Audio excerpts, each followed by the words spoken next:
Floyd. Hi, how you doing? I'm good, thank you. Can I just say, Yes. I'm loving your office. That greenery is amazing.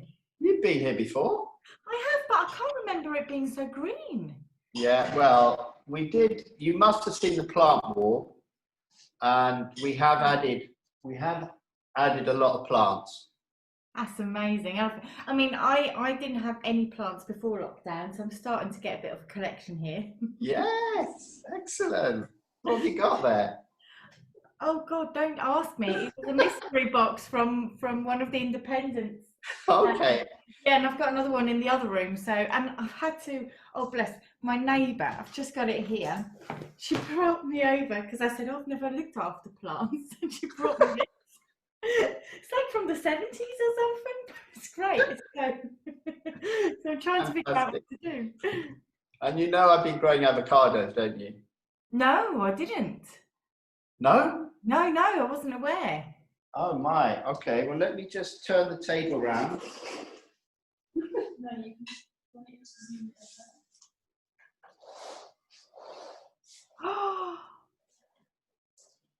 Oh my goodness, look at that.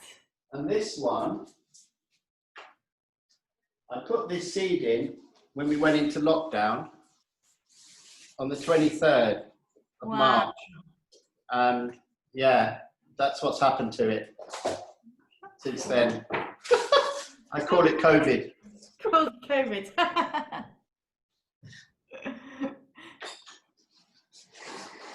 You've got a greenhouse there. That's amazing. Well, we had a blank canvas when we moved in. It was literally beige, and I had a list of things that I wanted to have in the space. You know, and it wasn't just going to be a showroom. We were going to be working in here. So plants was top of that list, and colour and art and all those things. But it was only till an interior designer came in and we were talking about all this stuff, and she said, well, you know, this is biophilic design, and I'd never come across that word before. So although I'd done all the research and put all these things in place, I didn't know there was a term for it. And oh, wow. That's what, yeah. So, you know, biophilic design looks at all these things, natural elements and soundscapes, you know, so birds and water in the background, use of colour and art and acoustics, all these things. So, so yeah, I was quite, so, you know, at least I know I can call it something. Absolutely. Well, Yeah. well, speaking of, maybe for anyone who hasn't had the pleasure of meeting you, and I mean that because it's always a pleasure to see you, Floyd, can you just explain, like, what your journey is and what it is that Flomotion does as well? Okay, so my background is in graphic design, and about 5.5 years ago, all these years of sitting came to a sort of pivotal period where I'd had neck, shoulder, lower back pain and sciatica, and it was not all at the same time, but you know, just this sort of underlying issues. And I'd suffered with a bad back throughout my 30s and 40s. And I'd go, like most people, you get some pain, you go and see a physio, whatever, and they fix you, and then you go back to normal. But I didn't put the jigsaw pieces together and work out that it was partly the amount of sitting that I was doing. So I said to Bev, I can't carry on working like this, because sometimes I'd do 5-6 hours at a stretch without even moving. And a lot of people, if anyone is watching, they'll understand that if you get into a bit of work, time just flies past. You know, you don't realize 2 or 3 hours just go. So I started to look into a solution to the problem that I was having, and the business has grown out of that, really. So we got the desks, and then I realized that was just the start, for me anyway, that was just the start of my journey. So now I had a desk and I thought, oh, I can sit and stand now, but I wasn't getting the movement. And then I thought, there's got to be more to it than this. And then I started to dig into it and find out that the real value is in moving. And then as I got to move, I discovered Qigong, which is a bit like Tai Chi. And through that, I discovered about posture and breathing and balance and stretching. So all of that feeds into what we talk about, which is active working. So, you know, it's just about a healthier way of approaching for what is, with a lot of people, a desk-bound job with, you know, a lot of sitting. And you don't need the desk.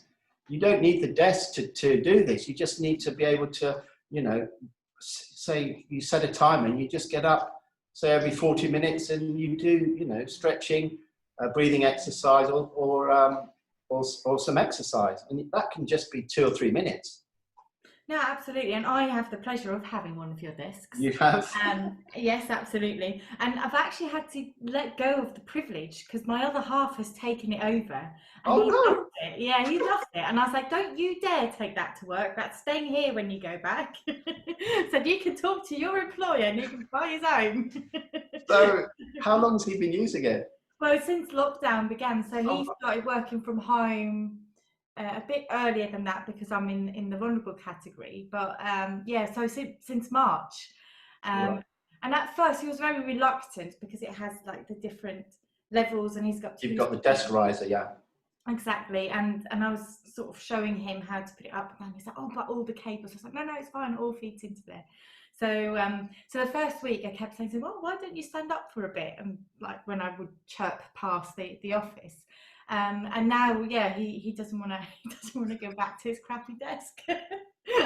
But I'm looking. I should be getting it back for half of the week starting this week. Okay. I'm going to start taking shifts because I've been in my dining room, so just on a normal kitchen table. But it's okay because I only work a couple of hours a day anyhow. But from this week, my hours are going to be ramped up a bit. So I said, no, I need my desk back. Excuse me. You can. That sounds encouraging then with your hours. What have you noticed then? Just you're starting to get a lot busier? Yeah. So basically my health's been improving. My energy is coming back. So I've been able to do more. But also I think with the PTSD's put in brakes again. So I've been having to navigate past that, and lockdown in a way has been a really good thing to happen to me, because I think back in January I was so hellbound in getting back to life because of the illness. But then I sort of almost wanted to push the PTSD away. It's like, oh, that can wait till tomorrow. But having to have this break and not being able to, you know what I'm like. I'm constantly coming up with new projects for myself that I really don't need to do. It's just allowed me to have a bit of a break and rest and engage with my therapy, and then slowly build up a routine which has now progressed. So I've actually signed up to a uni course that starts on Thursday. Oh, I saw that. Yeah, with an American university. But it's great because it's like 4 days really intensive, and then you're just left to do the project work. So it's like a diploma. Then I've re-engaged with the Business Growth Club with Neil. So I'm working my way through the modules. I'm still I was doing really good progress, and then I realized, oh, hold on, you're actually going to have to do the work. You can't just say that needs to be done and then go. That's right. So yeah, I've had to go back to module 1 and actually do, like, I don't know, I've never had a CRM system. I don't know if you do, but I've just always been a bit like, yeah, I've got a list, that's enough. And now I'm like, oh no, I really do need to do the work. So yeah. So what's your routine look like around health and well-being? What do you go like for walks in the morning, or what does that look like? A lot more than walks nowadays. Right, okay. I've upgraded. Yeah, I do 35 minutes exercise 6 days a week. Okay. That's either three times a week. That's a couch to 5K. So I'm currently on 25 minutes running. I say running. If you see me out in the city, it may not look like running, but for me, it's running. Yeah, no, I'm like that. I'm a really slow jogger, you know.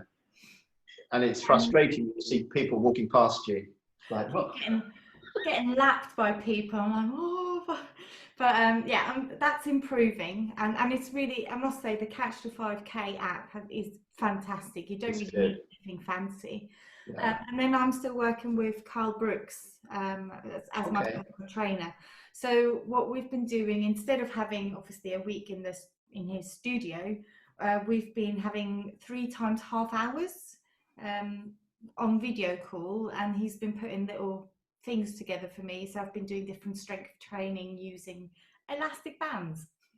So yeah, so there's that. Then meditation, which I'm still struggling to get that into my daily routine. It's always a bit of an afterthought, or I'm overwhelmed now, I better go meditate, which then quite often doesn't work, because you're like, oh. What's your approach with the meditation? Well, I had my first experience with meditation with the Buddhist centre, and I really like going there because there's a designated space. Yeah. It's really easy in that sense because you get guided, and it's a whole hour. So doing that at home is very difficult. So I'm currently just stuck with the free version of Headspace, and the longest I do is 15 to 20 minutes. Right. You see, sometimes I think, and I found, when something is, it just seems like even 20 minutes sometimes feels too long. And one of the things I've learned that works for me is, this book everyone was talking about 6 months ago, and that was A Slight Edge, and Neil Foley introduced that to a lot of people, and the principles in that. And there's other things also. David Hyatt, who's got Hyatt Genes, talks about just getting better by 1% every day. And he's pushing that through his emails and his webinars. And it's quite an interesting thing, because I've realized that so many times we set ourselves up for failure because it's just too big a thing, which is why sometimes, when I talk to people about, well, I started off talking about, could you do 5 minutes of movement every hour? And people said, what, are you crazy? 5 minutes, that's too long. So then I thought, okay, let's try and get a formula where they feel comfortable with. And we talk about, can you do 1 or 2 minutes every 40 minutes? And that, a lot of people just seem happy with that, because they feel it's not going to interrupt their work, or if they're in the office or whatever. So, and even 1 or 2 minutes, it's amazing what you can do in a minute. Yeah. You can definitely, for example, run on the spot and get your heart rate up, and that just takes a minute. So, I've come around to thinking, what can I learn from all this stuff? And it's keep it, simple and easy to do and repetitive, and then hopefully that will just become a habit. So a couple of minutes of just sitting and breathing and being mindful is maybe the first step for you to get to the 20 minutes. Yeah, absolutely. And it's really funny that you mentioned The Slight Edge, because basically I read The Slight Edge at the beginning of lockdown, or like a few weeks in. So I ordered it because I thought, I'm actually going to read it, because I don't normally read books. And it's been basically the blueprint for my recovery. Wow. And it really helped me. The only thing I need to keep telling myself that I can't quite do all of the things that they suggest every day, because I'm just so slow. Everything just takes me a lot longer. And that's fine. And that's it. Yeah. The other thing that I found that really helps me in the morning, and it was actually John Ellison who got me onto this, because he's doing his YouTube videos at the moment. And in one of his videos, he talks about his morning. And I've realised that I wake up, I grab my phone, I put on an Audible, I'm running around, then I'm getting ready to get running, and it's just like, and he talks about, why don't you just get a cup of tea and sit outside for 5 minutes? And I've done this a few times now, and it's so lush. It's just so nice. And I sit there and go like, why haven't I always done this? Because just way more chill, like for the rest of the day. Everything's way more chill and more productive because of it. Yeah. So yeah, no, it's yes, it's been quite an interesting time for me, I have to say. Anyhow, how did you turn this round, Floyd? I'm meant to be interviewing you. Oh, I just like asking lots of questions. I've got a few more written down here. No, go on. I know you do. So, speaking of the last few months, how has it been for you? How was March the shock? Weren't you shocked? Were you okay? We had 2 weeks, which were when we went into lockdown, which were really quiet. And I think, like a lot of people, you know, everyone was in shock and just thinking, what's going on? And all the orders just stopped. I think we've been really lucky because one of the things that has happened, people are working from home or they're furloughed, but either way, they're at home. And as people realized, for some of them, it was going to be more than just, you know, a month, and then we went into 2 months and 3 months. People were looking at setting up their home offices. So we you know, just by the nature of our business, we just got, you know, we got busier. March was quiet. End of March started to get busy, and then April and May have been, you know, quite busy. So we just, you know, we're just really fortunate, and that's just, you know, it's no skill or anything. It's not like, you know, business nonce. It's just the fact that we're in that industry and we're supplying people with home, you know, with furniture, office furniture, basically. And people are investing. If it's for their home use, a lot of the times they want to make an investment. So we do a lot of handmade stuff, especially with the desktops, you know, solid woods. So people want, you know, are spending a little bit more money on getting something which looks, you know, you know, sort of in place when they've got it in a home office. Absolutely. So, I did mention your name to a few friends of mine. They're all social workers, and they all were given some money to buy some things for their home office. Right. And I said, like, oh, get a stand-sit desk. It's the best investment you'll make, especially if you're going to get some money from your employer. Yeah, and that's been mixed. So I had a chat with a friend, and he said, "Oh, my wife's been given a budget to buy a chair." And I said, "Okay, you know, how much is it?" And she went, £200. I mean, maybe you can get a chair from IKEA, and it may be fine, but if you want a decent ergonomic chair, and I would suggest, if anyone is looking to buy a chair, to go and try it first and make sure. So we were trying to find ways of helping them, and, you know, we got in touch with our dealer and said, "Have you got any X-display models or something?" But that was just, you know, ridiculous. Whereas we had a chat with a customer of ours who works for Google, and he said, you know, we've been given $1,000 to buy equipment for home use. So would you like to be on the intranet? I don't know what it's called. So that's been another, you know, positive thing for us. So we've had, you know, once or twice a week, we'll get a Googler get in touch, and, you know, so that's something else that's worked really well for us. I do wonder, because this is all being triggered by a health crisis as well, if it's made people more conscious about their health. And I don't just mean with regards to the virus and stuff, but also long-term health, in terms of healthier lifestyle, ergonomics, but also, I don't know, I think it's when you get to stop, you actually get to notice how much things hurt. Yes.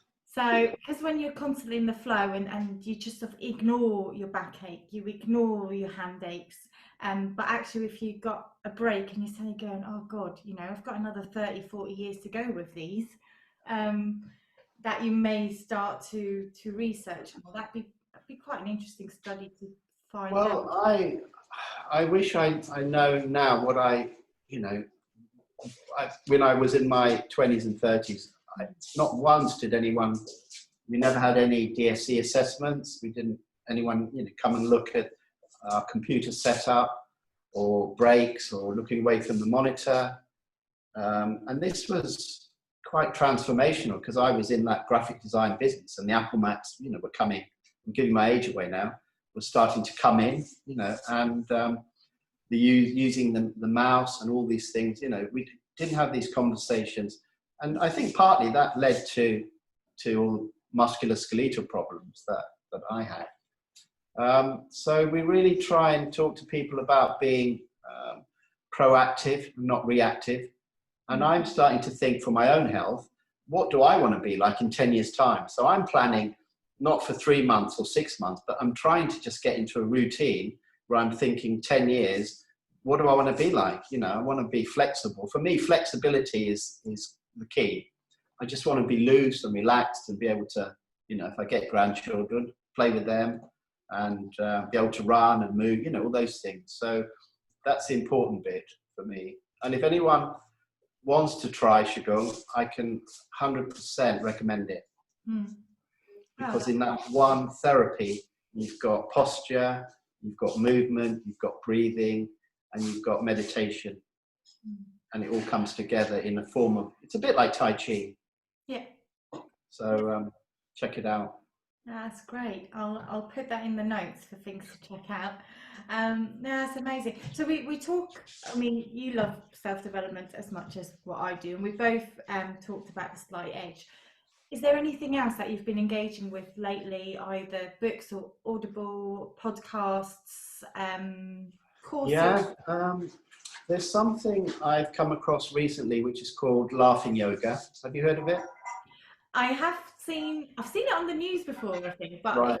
Basically you just laugh, yeah? And we'll do it. Let's do some now and I'll show you how it goes.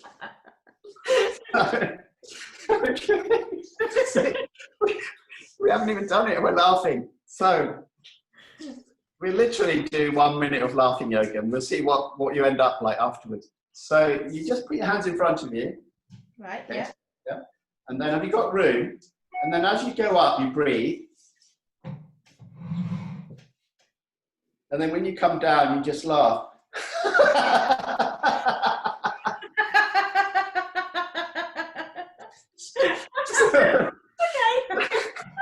Now, that first laugh, of course, I'm making myself laugh, but when you're doing it in a group, it's hysterical because, when you see people laughing, it's infectious. So don't go back. So, right, let's do one. So breathe in and breathe in down into your lower belly, okay? Let's go again.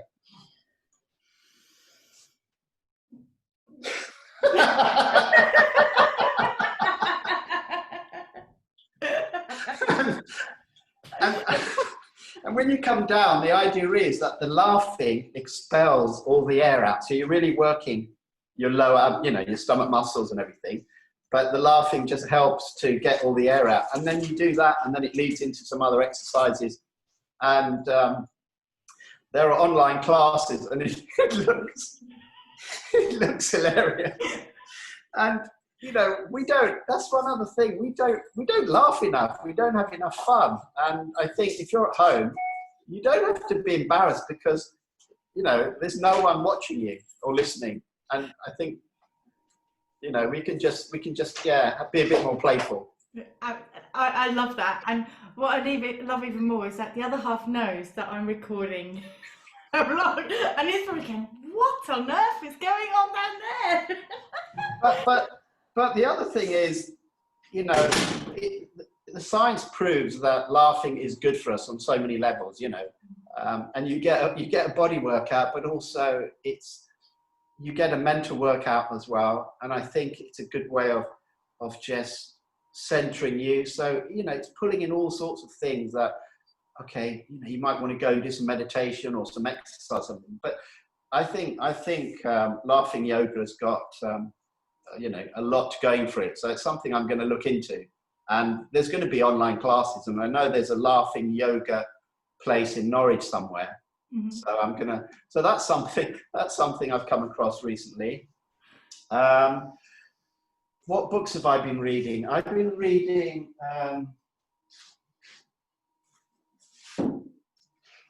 this one again.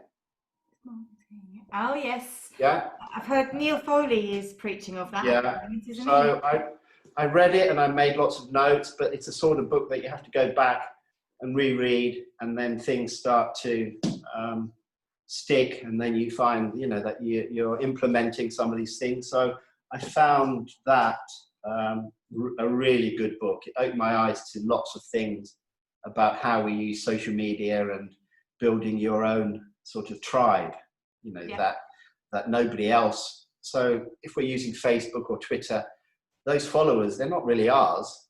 They belong to Twitter, you know. And if they close your account, you've lost all of those followers. Yeah, obviously very apt at the moment with a certain lady being kicked off Twitter. Yes. This week. That was long overdue. Yeah, I'm obviously terribly sorry for her.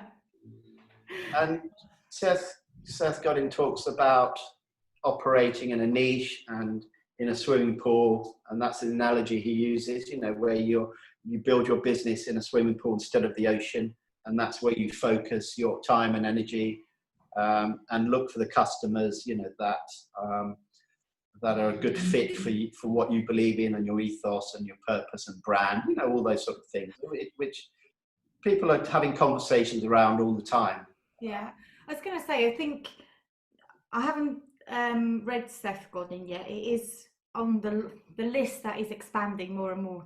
The more people I ask what they're reading, the more is going on. And this is a good thing about the Slight Edge, because, you know, I really struggle to get into a habit of reading. So now I just say, okay, I'm just going to do 10 minutes a day. Yeah. And that's it. And if it goes over, that's fine. But the minimum I'll try and do is 10 minutes. And I find that, again, it's easy and it's repetitive, and then that becomes the habit. So, you know, these theories around the Slight Edge and, you know, getting better by 1%, all those things, they're small increments that you just build on, and you never make anything too big, because that's when we sort of procrastinate and you know, come away from it.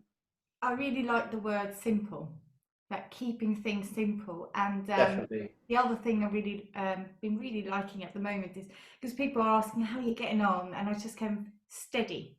Yeah. I'm going at a really steady pace, because I don't like slow, because yeah, that's sort of it has a different implications, but I'm going very at a steady pace, and I'm actually consciously trying to put the brakes on, because I know what I'm like. I just get too excited, and then it all snowballs. But yeah, I was just saying, I was going to say, we've said that what you explained about that book, it sounds there's quite a lot of parallels with Daniel Priestley's Oversubscribed, which is also very much focusing on the niche, so not trying to market to the whole market, but finding your super fans and the people that actually are most, well, your target audience, I guess, is that's right. Describe. Yeah. And looking after our customers, which is something that we've fallen into that trap of, you know, searching for the next customer, and over the last year, so many people have been talking about, well, what are you doing for our existing customers? You know, are you talking to them? Are you going back and saying, okay, you've got our desk, what about a chair? You know, because we've got some really nice chairs that go with the desks. And have you told them about any special offers? And that's one thing I've realized we're really bad at. And we did a survey beginning of this year with about 40 of our customers. And one of the things that cropped up was, oh, well, we haven't heard from them. You know, after that initial sale, and we give them the posters and we give them a little booklet and some other things, we don't, you know, we lose contact. And that's something I really want to improve on, and go back and just re-engage with our existing customers. And for that, we realized we need a CRM system, because we've never had one before. And you mentioned it, you know, and then it's quite easy then to manage, you know, talking to your customers and putting notes in to remind yourself to talk to them, you know, and sending emails and engaging with them again. So that's something I'm really working on. How have you found the process of finding the right CRM system for you? Because I found it quite infuriating personally. Yeah, I wanted to. we've toyed with HubSpot, and I think the free version is fine, but it's one of those things where it falls in the gap between whether I do it or Bev does it. So we're having that thing of who's going to be responsible, and I think it'll probably be me. And in which case, I'll start to put in the data, but we're gonna give that a go. I know Jamie Allen has one, but and he's very good at what he does. And he's all about CRM systems, and you can actually go and have a bespoke one created for you. So he's a good person to talk to, because a lot of them, they have so many features that most of us won't ever use. No. So it's really identifying what are the bits that you need. And I've also noticed that the things that I want them to plug in and interact with,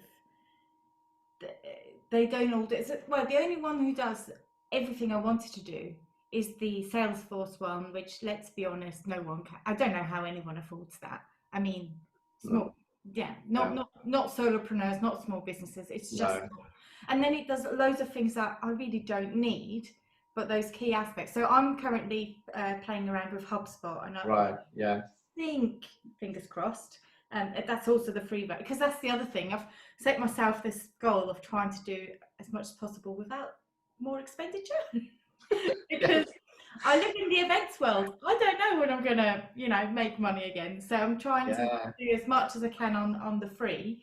So yeah, I'm hoping that's gonna do the trick. But we can exchange tips as we navigate it. Are you planning? Have you got any plans for an event that through the Good Eggs Club? What's your plans there?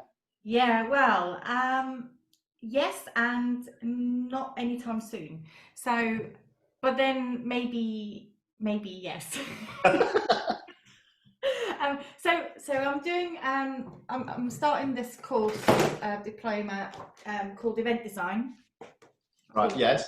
You did a post on LinkedIn. I think I saw that. Yeah. There'll be loads coming from me. Because I've completely bought into the philosophy, and it's exactly what I've been preaching for the last however long I've been a freelancer for, 4 years, but it's the methodology. So I've finally found the how without having to painstakingly invent it myself. So I was like, yay, please take Brilliant. me. So I'm doing this training, and it's marvelous, and it's great because I can use people. So I need to find team members to work with me on it, but you don't have to be an events person.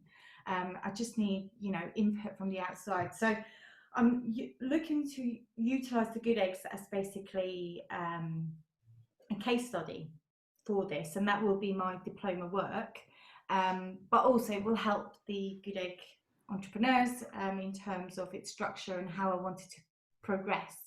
So I'm hoping the next big event will be a big relaunch, but a lot of things have to happen before then. And also I'm slightly nervous with the COVID situation. I don't know.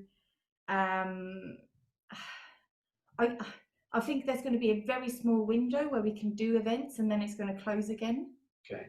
And then we might have to wait till next year. So we'll have to see, but I also don't want to rush it, because I think the Good Eggs is quality over just doing it.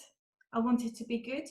But what I can see myself doing in the meantime is to do lots of little prototype events, and that being tiny little events with like 5 people, 6 people, maybe 7 people, depending what we're allowed, outdoors. But then again, you need to have a certain flexibility. If it's chucking it down with rain, we'll do it next week, sort of thing. But yeah, it's all experimentation at the moment, but there's lots of exciting stuff going, and I'm also trying to reach a bit beyond Norwich as well. And maybe I'll start focusing on the digital sphere instead, because that's the other thing I was trying to build is a whole digital service going alongside the events. So but it's it makes sense. It makes sense. And one of the things, so I'm a bit like you. I've always had little side projects you know, even through Flomotion. And when we went into lockdown, one of the things was, and I'll just give a little plug for it, and I don't know whether you came across it, but I designed a planner. Oh yes, yeah. Oh, look at that. Did you? So it's a A3 desk planner, and it's for productivity, and it talks about routine, and you know, this thing about urgent and important, and it's got goals and all the things, and you know, basically all the things that I've learned I put down on a piece of paper, and all the money that's raised goes to the Norfolk Community Foundation. So if anyone wants to buy one, it's about £13, and that's to cover the print, you know, not even the printing cost, because Abacus Printing actually paid £600 for the printing. So that was sort of taken care of. But it's really about, and we make about, the profit on each planner is about £6. So for every planner, we make £6 profit, which goes to them. And we've got about £180 in 3 weeks. So that's not bad. Yeah. Where can we get them from? So I can put it in If people Google Norfolk Community Foundation Productivity Planner, then the website should come up. Amazing. And, I'll put the link into the yeah, and also I can send you the link. So yeah, I just wanted to give a plug for that, because you know, charities are struggling all around us, and in lockdown, you know, I wanted to be busy, but not busy on work. And I think a lot of people, not just me, you know, but have got involved in fundraising and, you know, doing things for charity. So, and I think just when people go back to their day jobs, whatever that may be, I always think it's a good idea to just have something, a side hustle, an idea that that's yours, that you can work on and build on, because people have been exposed, you know, they've been quite vulnerable suddenly. And if it's an idea that's got legs and could turn into a business, you know, you may have something that you can kind of fall back on, or say, okay, I was working on that, you know, in the evenings or weekends, let's give it a go and launch it. So I think it's quite important, whatever job you've got, just to have a side hustle. Especially at the moment. I mean, I don't know if you've looked on LinkedIn recently, but all I'm seeing is people being made redundant, looking for opportunity. Yeah. And it's just a bit like, and a lot of people that I've known through networking that I know that are really good at their job, and yeah. Especially a lot of marketeers at the moment, and it's just like, whoa, okay, there's definitely, the market is shifting again. I mean, it already did in 2007 and 8, and yeah. And again, I think it will. I think there will be even more freelancers and more independents going forward. I don't know. I don't know what to think, if those jobs are going to come back or not, or if they're going to just find different ways of doing the work, if that makes sense. We'll have to wait and see. Well, yeah. So, you know, just thinking back, if I was still, I got to a stage where I was just sort of too old, I thought, to be doing graphic design and competing with graduates and people in their 20s and 30s. So probably I started my first business when I was 45. And you can see the writing on the wall, because, you know, you go in and ageism does creep into all of these things. So I was freelancing in London, and I could see that it was, you know, because if you're not higher up in the management structure as an art director or something, and I never wanted that, I had a go at it, and I just, you know, it wasn't for me. So I was busy freelancing, but I could see that I had to shift and try and create something for, you know, for myself. Now, some of those early businesses failed, but you know what they say, fail fast and you learn, and, you know, and then the next idea hopefully will go, you know, will have potential. But I probably had 3 failed businesses before Flomotion. And you know me, I'm all about failing. I do it all the time. Well, I mean, that post of yours, honestly, I didn't know whether to laugh or cry. It was so honest. There you were in the virtual pub, and it was like, no one's here. I have to admit, I was in such a good mood that evening as well, and I had already poured myself the biggest gin and tonic going, and I was just laughing. I just could, and the other half came in, because when I have the virtual pub, he's allowed to walk past. Okay. And he was like, "Oh, sounds like you're having a great time." I was like, "There's no one here." Nobody. So yeah, but for me that it is, yes, it is a fail to prepare it and launch a virtual event properly. But I learned so much from that. I bet you did. Which, but then, you know, to have you know, to actually talk about it, and it's a lesson that, you know, you've learned from it, and even people watching it, you know, I learned something from it, and it's, yeah, you can't take anything for granted, and you have to do that, you know, initial groundwork, and you have to prepare, like you just said, you know.